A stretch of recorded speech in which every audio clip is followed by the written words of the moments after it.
Hello everyone, Silent here, and welcome back to another Bedrock Edition tutorial. Today I have a very simple, relatively cheap, and very straightforward melon and pumpkin farm for your Bedrock Edition worlds.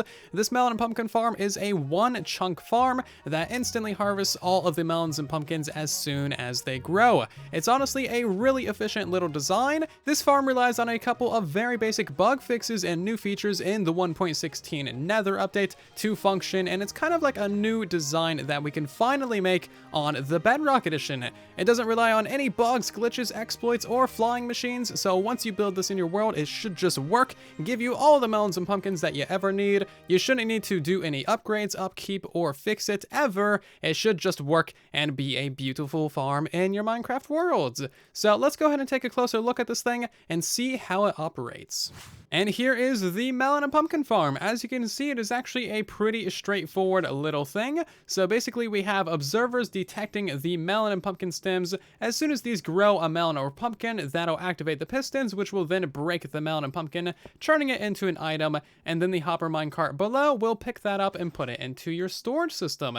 The entire farm is in 16 by 16, so it's completely contained within one chunk, which is very ideal, especially on the Bedrock Edition, and especially when you're using hopper minecarts. These guys have a tendency to get deleted on chunk borders and other nonsense like that. That being said, you can scale this farm to any size that you like. You can make it just like an 8 by 8, you can make it a 32 by 32, you can make it really any size that you like. It is completely up to you.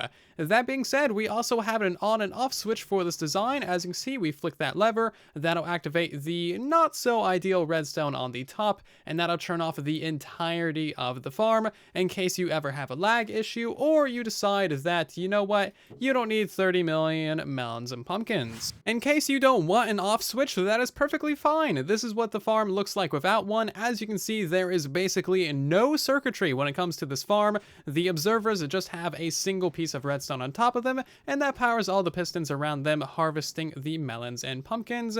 So let's go through the real basic mechanics of how exactly this farm works. In previous Bedrock Edition updates, melons and pumpkins would always prioritize growing to the west. If they could grow to the west, then they would, but as you can see, nowadays they'll grow in just about any direction, so planting them in a diagonal or checkerboard is once again the most optimal way to plant them. In previous updates, multiple stems could connect to a single melon or pumpkin block. However, nowadays only a single stem will ever connect to something, allowing all of the other stems around it to grow their own produce. This actually has really big impacts on a ton of different melon and pumpkin farms. It's not really that helpful for today's design because they get harvested instantly, but it's still a very nice change that really does help melon and pumpkin farms. How you plant the crops is also a critical aspect of how many melons and pumpkins you get. So right here we have a little demonstration setup of 4 different plots, and the upper left we have 100% melons, and the upper right we have 100% pumpkins. The lower right is a kind of crisscross checkerboard pattern of melon and pumpkin plants. As you can see, it's just, you know, melon, pumpkin, all the way throughout the entire thing. And then the lower left square, we have alternating rows of the crops. So this row is melons, this row is pumpkins, that one's melons, pumpkins, all the way down the line. Now, from my testing, alternating rows like this actually gives you about 31% more blocks of melon or pumpkin rather than growing either all melons or all pumpkins. So by, you know, combining the two into one, you get 31% more blocks, which is kind of a lot. Now, my math might be off a little bit because I'm not a mathematician, smart person. However, we can demonstrate this real quick. So we're going to go ahead and turn up the random tick speed just to make this test a little expedited. And we're going to go ahead and let this sit for about a minute or so. That way we can get ourselves a fair amount of crops. And then we'll turn off random tick speed and prevent more things from growing. And we can count up how many things. As you can see, the bottom left actually has a lot of things already. It is kind of outpacing the competition already, so we can kind of call it there, and you can get a full count of how many melon and pumpkin blocks you have in each quadrant. Compare that to the other quadrants, and you'll see that the lower left is definitely way faster at growing things. So as you can see, the upper left has 19, the upper right has 21, the lower left has 37, and the lower right has 20. So that is a pretty clear as day comparison. Like, we got nearly double the lower left as we did in any other quadrant. Yeah, so you definitely want to plant your things in alternating rows. That way you get the most melon and pumpkins. Now that we know the basics of how melons and pumpkins grow and the best way to plant them, we can start looking at design and mechanics. Two very simple things were fixed in the 1.16 update. First of all, observers can now detect when a melon or pumpkin grows a plant, because that growth will turn the stem to the side, causing the observer to give out an update, and then you can use that to very simply power some pistons and harvest whatever it grew pretty much instantly. Also, in previous updates, melons and pumpkins would not grow if there was a block above the place that they were trying to grow, so that basically broke these one tall farms and a bunch of other farms as well. Melons and pumpkins also require a high light level to grow, so that is why we have some jack-o'-lanterns at the tops of the farms. Luckily, pistons actually let through light, so that allows us to illuminate the farm from above. Put it all together and you have yourself a very simple and straightforward melon and pumpkin farm like the one that you see before you here, including a very simple item collection line like this down below. Now, occasionally you might see a melon or pumpkin actually end up on the tracks, and that is due to the pistons actually pushing the item through the dirt, but that is perfectly fine because the hopper minecart will actually pick up that item even if it's on the rails. So you don't need to worry about any kind of loss from this farm. And let's go ahead and hop into the tutorial, shall we? Before we begin, there's going to be a full materials list for this build down in the description of the video. If you want to know exactly what materials you need to build this, check the description for your materials list. Also, this build is going to be a 16 by 16 build, and it needs to be chunk aligned for the least hassle and the least headache. If you don't know how to chunk align, you can check out my tutorial on 10 different ways to chunk align in your Minecraft worlds. There's seriously so many ways. They're very, very easy. This build is also going to be 7 blocks above the ground, as you can see from this little pillar right here. That is 7 blocks, but you'll also need, like, you know, some blocks on the actual ground itself so that we can place a comparator and a piece of redstone on the ground. So the first thing that you need to do is mark out the chunk that you're going to be building your farm in. As you can see, we got a chunk border resource pack on, so that kind of does it for us. You want to go 1 block in from the edge of the chunk and then build yourself a 14 by 14 platform of solid blocks, and this is where all of our rail lines are going to go. Technically, you could just put the rails on the ground, but that's kind of ugly and you probably don't want to do that, so build up yourself a platform. Before we place in any rails, we need to figure out where our minecart unloader is going to go, and your minecart unloader is either going to go on the south side of the build or on the west side of the build, and that is due to the physics of minecarts. So if we go over to the south side, which we can confirm by looking at the locator map, as you can see, our little icon is pointing to the bottom of the map, which is of course south. We're going to go ahead and put a little 5-block extension right here and put down some basic rails for demonstration. So basically we got a corner and a couple rails going into the corner. If we push a minecart into that corner, you want it to go onto your extension and fall off the edge over here. That is an example of the unloader working properly and minecarts doing what they should. If we build this on the north side of the build, for example, then the minecart will not go onto our extension. It will instead go like to the right and back into the majority of the farm. So you do not want this to happen. That is an example of it not working as it should. You want to build an extension where the minecart goes back into your unloader, kind of like so. The only directions that you can build this on is the south side and the west side over here. So orientate your build correctly, put your little 5-block extension in for your minecart unloader, and now that we have our little 5-block extension in for our minecart unloader, we're going to go on the very edge of that, place down a powered rail, and then loop around with a bunch of regular rail. Once you get 3 blocks in to your platform, place in a redstone block, and that is going to be powering our next piece of powered rail. Now, there is an alternate way of powering, and that is going down underneath the farm, removing some blocks, putting a lever on the underside of that block, and then that is going to be the powering for your powered rail. And that will save you a lot of redstone. However, it's going to take a little bit longer to build. It's going to be slightly slower and a little bit more painful. So I'm going to be using redstone blocks because I am lazy, but you can use levers on the underside if you feel like it. Anyway, we're going to continue this along, going down to the edge until we get 3 blocks from the edge, in which case we need another powered rail. Loop this around the corner until we get 3 blocks into this edge, another powered rail, and then we're basically just going to continue this on all the way down along the line. So basically we're just going to be looping this back and forth all the way down the farm. So this is what the rails should look like when you have them fully placed in. As you can see, they just loop back and forth all the way across the farm, and if we place ourselves a hopper minecart on this, we will see exactly what happens.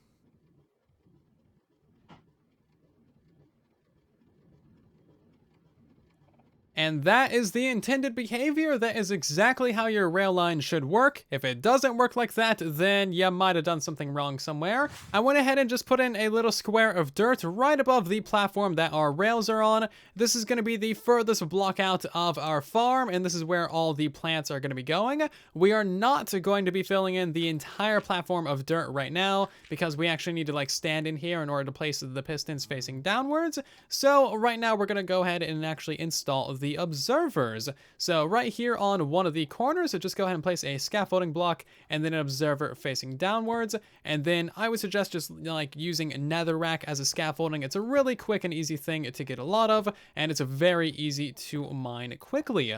So every other block you want an observer facing downwards, and then you can just use the scaffolding as your filler blocks. You don't actually need as much scaffolding as you might think if you place them in using this little method right here. So as you can see, it's actually really easy to place in all of the observers, and this is what it'll look like when all of the observers are in place. I went ahead and removed that little square of dirt because now we need to remove it so that we can walk around really easily. Anyway, now that all of the observers are in place, we can just go around and place in all of the pistons facing directly downwards, and this is significantly easier and quicker than placing in the observers. So fill in all of the gaps between your observers with pistons, and the pistons are now in place, and this is what it should look like. And now it's time to place in these spots where your water sources are going to go. Water sources are extremely important for hydrating your farmland, which will make your melons and pumpkins grow way faster and produce crops faster. However, we need to place these in a specific manner, that way we don't lose any stems.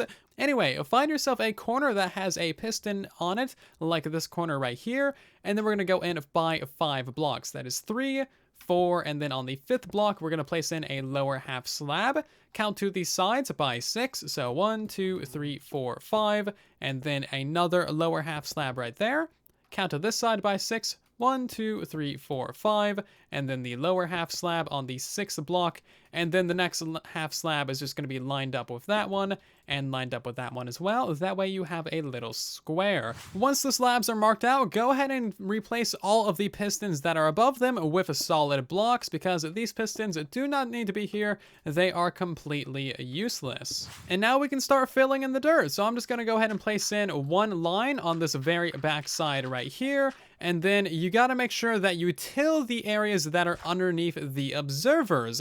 And also keep in mind, you have to plant these things in rows. So for instance, we're going to go ahead and till everything that's underneath these lines of observers, and then we're purely going to plant in melons on this side. The next row that you do is going to be kind of the opposite. You want to till these ones because these are underneath the observers, and then we're going to be planting in pumpkins for this row. So purely pumpkin seeds on this row, and then just keep on doing that all the way across the entire farm. You're probably gonna have to do a lot of jumping in this area simply because it's kind of like above your head height, or you can place down a block and just replace one of those rails real quick if you don't feel like doing so much jumping.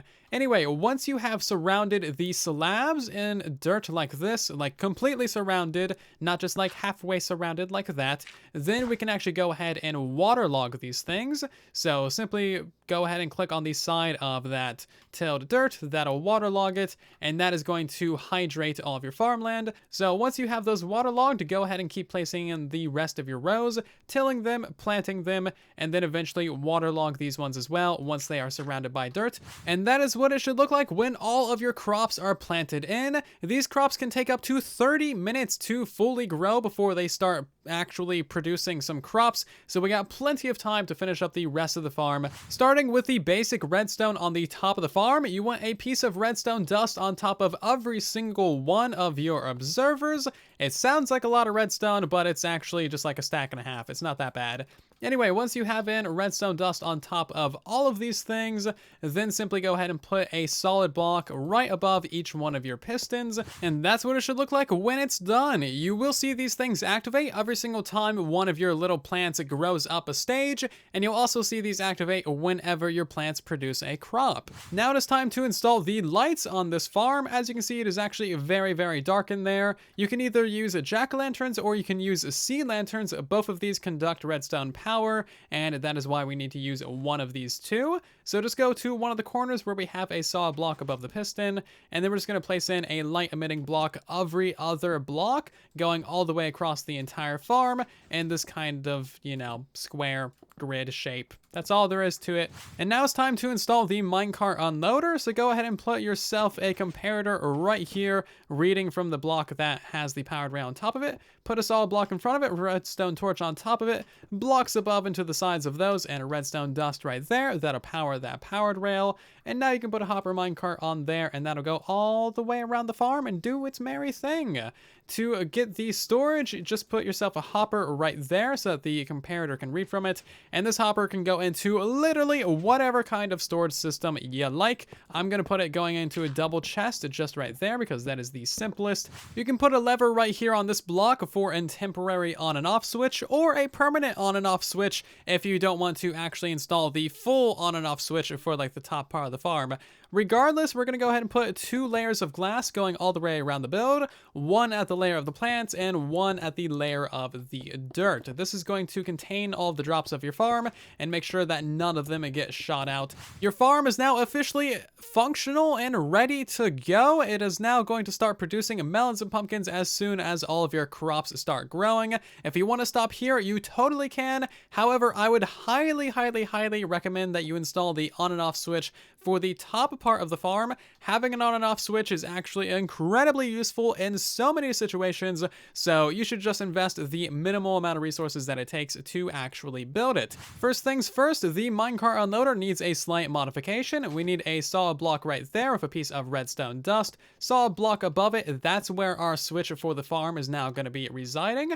A redstone torch on top of that with a solid block above that, and then another redstone torch right there, and a solid block above that. You then want to run solid blocks going all the way around the edge of this farm, and now we need to install the bulk of the redstone up here. First things first, every single piece of redstone on the top part of the farm needs a solid block above it, just like so. Now for the main redstone lines, go ahead and put redstone above all of these blocks right here, and then starting at the redstone torch, you want a piece of redstone dust going directly into that block, skip a block, and then we're going to have a repeater on 4 ticks, redstone dust, repeater on 4 ticks, and then back in this direction, repeater on 4 ticks, redstone dust, and then repeater on 4 ticks. You can then go ahead and remove these 2 pieces of redstone, just put a solid block behind that repeater and remove those 2 solid blocks.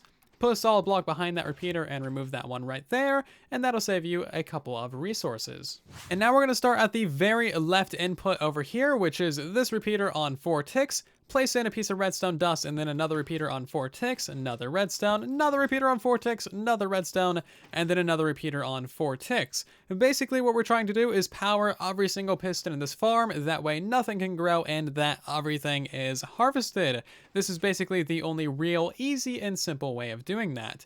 Anyway, moving over to the next line, we need a repeater on 4 ticks, redstone, repeater on 4 ticks, redstone, repeater on 4 ticks, redstone, and I think you get the point. Do that going all the way down the line for that one, that one, that one, that one, and the final one down here is a little bit different. And this is what all the redstone lines should look like when they are fully installed. All we need to do now is install the right side redstone line. This one is going to be made entirely of repeaters on 4 ticks because that's really the only good way to power all of those pistons and make sure they are extended. If we go ahead and unflick this lever, you'll see that all of the pistons slowly unextend, and that is going to prevent lag. That'll prevent, 130 pistons from extending or unextending all at one time, which could be a miniature lag spike. It's really just a lag-friendly thing to do that we built into the system by having those repeaters on 4 ticks.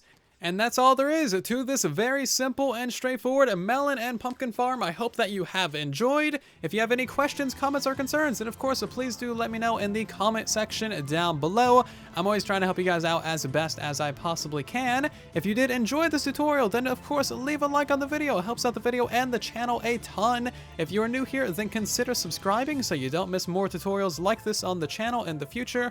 And otherwise, I will see you guys down in the comment section and in the next one. Thank you again for watching, and then there was silence.